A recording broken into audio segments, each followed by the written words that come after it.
What's going on, guys? It's your boy Coach Taz, and it has been a hot minute since I've uploaded a video. But with a lot of changes happening in the video game industry, I've actually had some free time on my work to-do list, so I really wanted to just take a moment, upload a quick video for you guys, and upload a controversial video, if I'm being honest, because as a lot of you guys know, I do a lot of indie game studio marketing and things like that.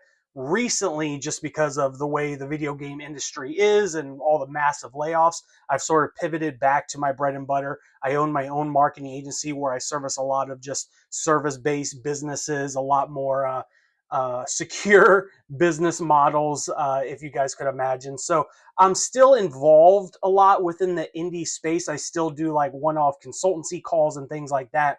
But just because of the industry, inflation, the world being what the world is, just to secure my family, my children, I sort of pivoted away from the video game industry and just doing mostly work through service-based businesses and more secure, financially secure industries such as that. But that's a topic for a whole other video that I actually was writing the script for, or just like the highlights for, because that is something about my life that I do want to share with you guys, because I actually have gotten a lot of one-on-one consultancy calls with younger developers and younger marketers and individuals that want to get into the video game industry, and they ask my honest thoughts and they ask my experience with working in the video game industry.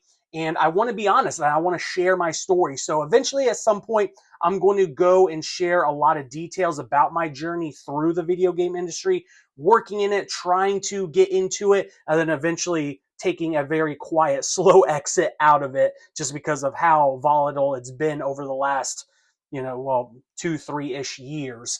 But that's a subject for another video. For this video, I really felt passionate because a lot of you guys have seen my previous videos. I'm an Xbox fanboy. I have been since 2001 when my dad bought me the original Xbox, the OG Xbox, in Christmas of 2001, and I played Halo Combat Evolved and Project Gotham Racing for the very first time. So I'm not ashamed by saying that. I've always been an Xbox fanboy. That's been my console of choice. That's where I've built my library, and now not just my physical library, but my digital library. So I've always been involved with the Xbox ecosystem. So a lot of the news coming out about it really looked like things were turning a corner for Microsoft and specifically Xbox.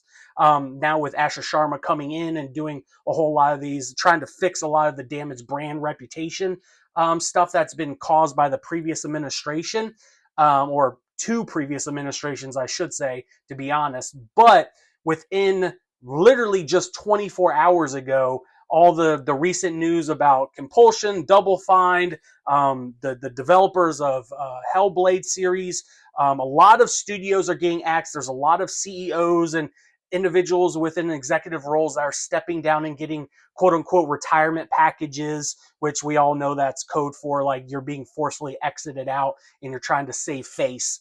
But I wanted to share just a little bit of insight because there's a lot of developers online, there's a lot of content creators, and it's very, as it should, it's very pro-developer because unfortunately, there's a lot of people that are losing their jobs. And as someone that's been laid off, I'm sure if you're watching this video, you've probably experienced a layoff or two. And it is very traumatizing, and especially if you have a family, you have wife, husband, kids, people that depend on you to put food on the table for them, for you to lose your job, especially in an industry that I'm assuming you're passionate about. It is absolutely heartbreaking. There's a lot of mental depression and mental health concerns that go along with it. But as a lot of you guys know, and why you tune into this channel, I bring a little bit more of the business insider perspective into it, because there's a lot of channels that talk about marketing and specifically very pro developer and showing the development side or the designer side of the video game industry. And there's not a lot of people that can blend both, that have been in the industry, that have worked for particular studios, that have worked with developers and content creators and designers like I have, as well as they have the business operations and marketing and financial coordination background that I have as well. So I wanted to provide this unique perspective and blend the two to show you both sides of the fence, because it's not as clean and clear as a lot of people say, where it's just like, oh, these evil, greedy executives are just laying people off because all they care about is shareholders. And Yes, you're not entirely wrong. At the end of the day, a business has to be profitable to a certain extent, and they are held accountable if they're a public traded company. But there's a lot of little aspects that go into decisions like this that's impacting Xbox. And I just wanted to provide another perspective. So recently, before I filmed this video, I made a LinkedIn article or like a blog writing details about this, and it garnered a lot of heat. So I imagine that this video is probably going to get a massive dislike to like ratio, and probably the comments are going to be flooded with a lot of emotional individuals. Like I said, it's probably warranted because people are getting laid off, their friends are getting laid off. It's a very hot emotional time period. So I understand, and I'm trying to be gracious to that. Once again, I've been laid off. I know the feeling. I've had friends that are laid off. I know good people, people that I call friends at Microsoft that have been laid off. So I understand the impact. But the one thing that I just can't stand and just sit idly by and not speak of is just present another perspective, just to get a conversation, a healthy dialogue going, so individuals within the industry can understand both sides, because I've worked in the corporate side as well as the creative side. And there's two sides to every story, and it's only fair that both sides get represented at least somewhat well. And that's the thing where I listen to a lot of gaming podcasts and these gaming journalists. It's always pro developer, and I get it. Yes, once again, I'm not disputing any of that, but I just want to provide a fair perspective and present a healthy dialogue, even though I know I'm probably going to get attacked, because the one of the last videos that I created, which was probably like a year and a half or 2 years ago, whenever Sony launched the PlayStation Pro, I wanted to do a deep dive video explaining the economics behind that and why Sony prices the console the way that it does. So I did a little bit of a deep dive explaining like the cost of parts and manufacturing and all these factors that go into pricing an actual console. And a lot of people did not like that, and I got attacked. And you guys, and I left it public so you guys can see it, but the dislike to like ratio was vicious. So I know what I'm getting into, but once again, I just couldn't sit idly by and just let people online say everything without providing a fresh perspective. So I hope you guys open your minds, open your eyes to this video. You take a deep breath before digesting everything. I'm going to try to be as professional and gracious as I possibly can. Once again, I understand the gravity of the situation. This is a very sensitive subject, especially it's just been 24 hours post all this news is coming out. And I'm sure as I'm filming this video and I'm editing this video and I get it up, there's going to be more news that drops. So it's just going to be a very, very tough week. But for educational purposes, I've always prided myself. One of my life core values has always been to just be honest, be transparent with people, and just I want to educate people and I want to teach people, and I love just providing fresh perspectives, especially if you have a unique perspective in corporate and design like I have. So I just want to be fair about all this, and just hopefully we can have a healthy dialogue at the end of this video where it's not just a whole bunch of developers just cursing me out in the comments, but people need to understand the executive side of things. So without further ado, with that long intro, let's get into it.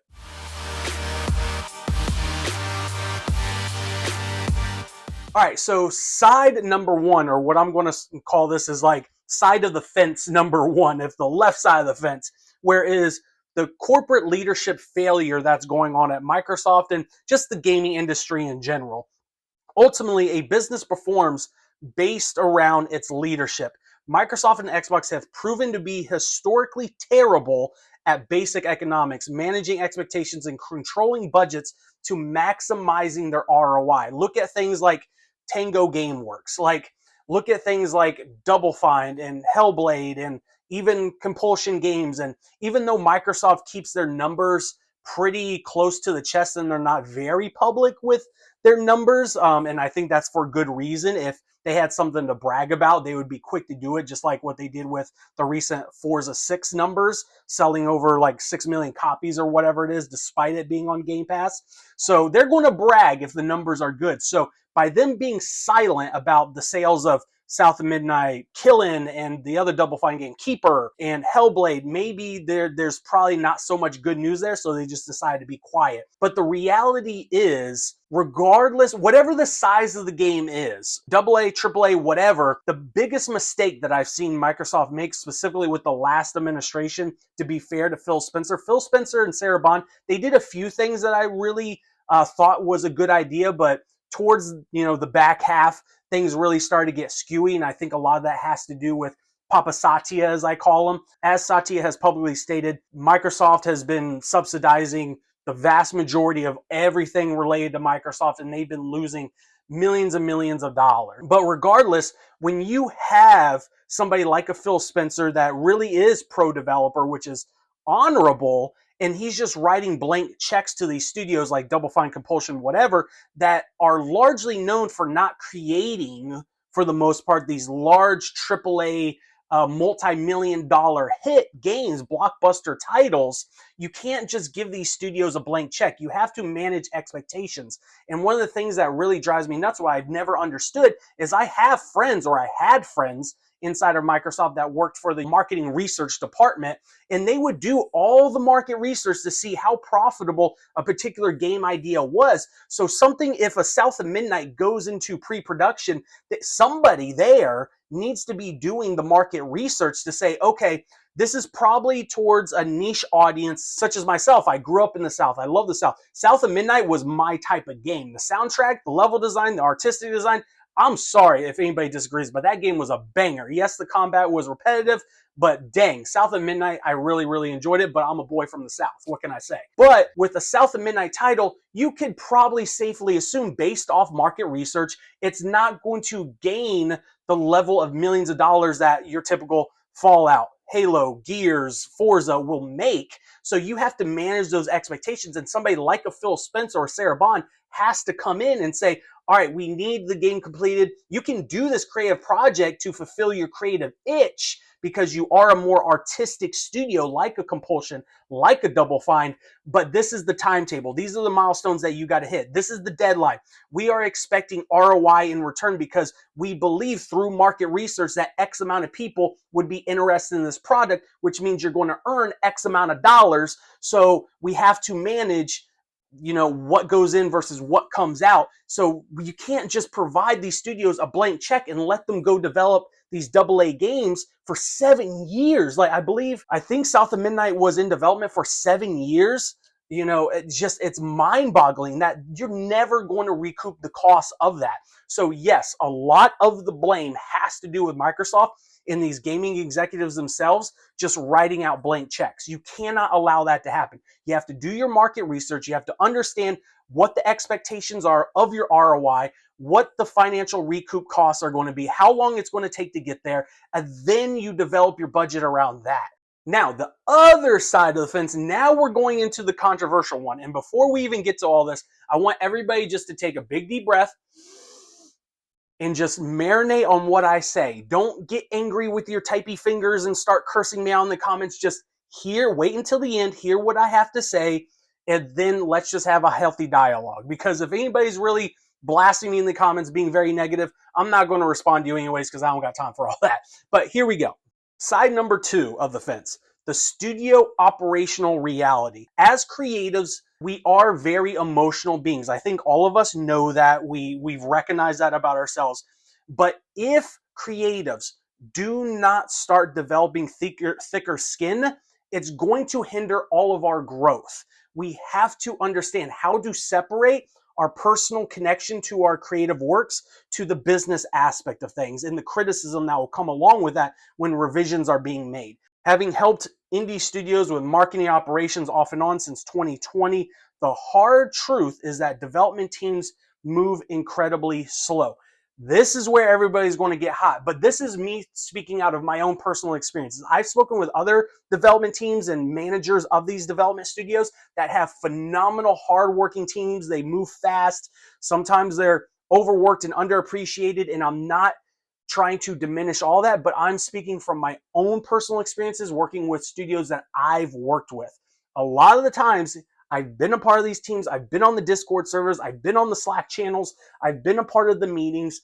And sometimes unexcusably, it will take days, if not weeks, to get the simplest task completed because there's unnecessary water cooler talk. Everybody's getting multiple coffees. People are taking breaks in the break rooms, having gaming hour, 2 hour block times off to forge creativity by playing video games, and there's simply no work getting done. People are going outside chit-chatting on the phone with their family members, and it just takes, as somebody that's done marketing and community management largely for indie studios, it is beyond frustrating when I ask for one simple thing, and it takes the art director, creative director 3 weeks to get me some sort of asset that I can simply post on their TikTok channel. It is so incredibly frustrating. So part of the blame, whether you want to absorb this or not, this is just me once again speaking from my personal experiences. A lot of development teams, multiple development teams that I've worked on, they move incredibly slow. And I'm not just the only guy saying this. There's been very respected veterans, gaming veterans in the industry that have created some of your favorite blockbuster hits, that have gone onto their YouTube channels, that have written blogs, gone on LinkedIn, and publicly stated how frustrating it is when particular developers move so incredibly slow. And a lot of that is just they get distracted. They're looking for that creative itch. And as a creative, I get it. Sometimes I need to step away from the computer to sort of like figure out creatively what I'm going to do. I understand. But at some point, you have to put your foot on the gas and get work done, because this is what balloons these budgets. And if you're being supported by Papa Satya or somebody like Phil Spencer that's just providing you a blank check, the reality is you can get very comfortable. And because you know you have that secure funding coming to you, it causes you to get a little bit too comfortable, so you end up moving slower. And this is what balloons these budgets. So I'm sorry, this is going to upset a lot of you guys that take your work very personally, but you need to be challenged on how fast you can get your work done. And once again, I understand there's teams out there that work incredibly hard. I'm not speaking of you. Deep down, you know who you are if I'm addressing you. If this is burning you up inside, it's probably because it resonates a little bit with the truth inside of you. That's something telling you, hint, hint, wink, wink, you need to acknowledge this issue. So, and that's the way that I've always taken it. If I take something very personally and I get angry about it, there's probably some resonance of truth there that I'm just in denial over.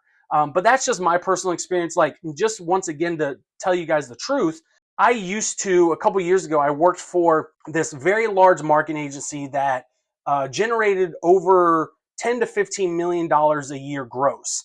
And it was a very successful company. And they didn't micromanage me, but I was the head of the marketing department over there. And I was constantly under the radar, and I was getting challenged daily, like, get these projects done. And sometimes very large projects that traditionally I would make an argument, this is going to take me weeks to do, because I was under that pressure by my CEO, it caused me to move very fast. So I would have to complete these projects within a week, if not sometimes days, sometimes smaller tasks within a couple of hours. So I learned a lot about myself, that I could work under pressure. I could work very fast and still produce good quality content when necessary. But if I would have never taken that job, if I would have never accepted that role, I would have never learned that about myself. And yes, it was challenging. And no, I would not want to go back to that agency.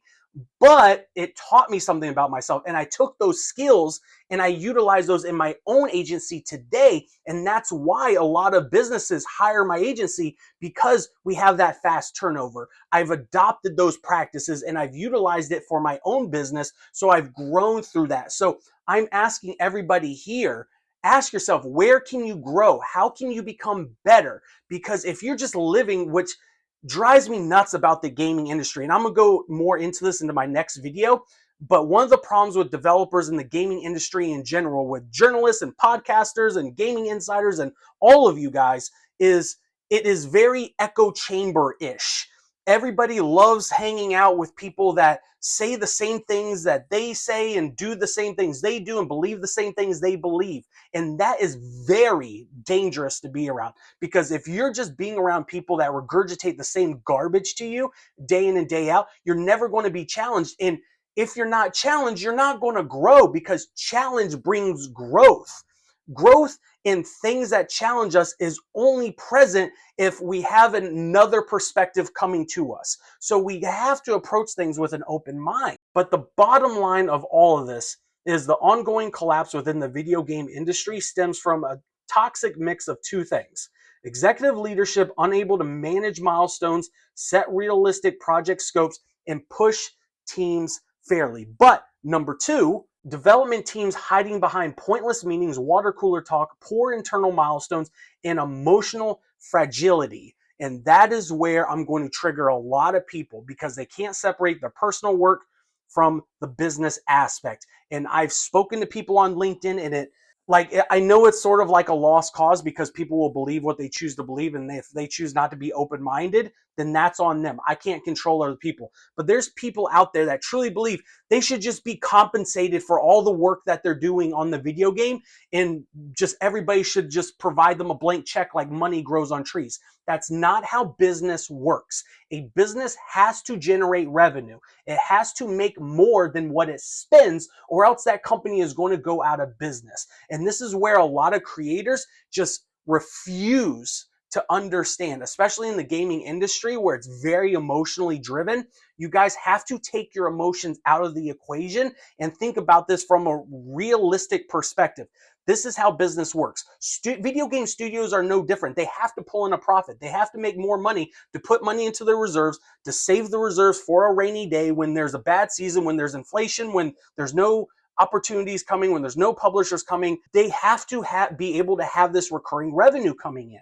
And they have to be able to hold off for several months, if not years, if things go really sour. So a mix of it is the internal leadership within the studios, because they're not judging their milestones properly. They're not pushing their team members. They're just trying to be friends. And like we've seen this, and I'm not going to get too much into it because I don't want to name call anybody, but there's particular studios that are on the chopping block right now that have had business people come into the studio to set those milestone expectations, and they've been booted out because they don't fit the studio chemistry. Like, you can't help people that don't want to be helped. And I know I'm getting like riled up about this, but this is important to me because I want to see people grow and become better. And I love the video game industry. I love video games. I've been playing them for well over 30 plus years. And it just drives me nuts when we have this echo chamber of emotional developers just sitting here presenting one side of the argument and refusing to accept reality. And if you don't get a grasp on reality, you're going to hinder your growth. You're going to hinder the growth of other people around you. So please just take what I say, marinate on it, breathe on it, and just understand that there's two sides of the fence on this. Both parties are guilty. Yes, Xbox and their leadership is probably more guilty because they've been really foolish in writing out blank checks and not putting these teams that are doing AA games, allowing them to develop these AA games for 7 whatever years, spending millions and millions of dollars while having their locations on the West Coast in San Francisco, which is the highest cost of living, the highest cost of real estate in the United States. It's just all beyond foolish. Like, there's people at Microsoft, as genius individuals that I've spoken with over there, as highly intelligent as they are, they really fail at basic economics. So it just drives me nuts. But I hope everybody receives this well. I know I'm probably going to get lit up about this, but I hope everybody accepts this and will hopefully marinate on the fresher perspective. And once again, I invite healthy dialogue in the comments. Drop a comment, share this out with the network, because YouTube has changed their algorithm and they're not going to show off this video unless people engage with it within the first hour or whatever. Hopefully you guys receive this well, but anticipate my next video be about just talking about transparently about my history with working in and out of the game industry and why I've slowly decided to pivot out, especially now with everything going on. So just remember, I love you guys. God bless you. I will see you in the next video. Peace.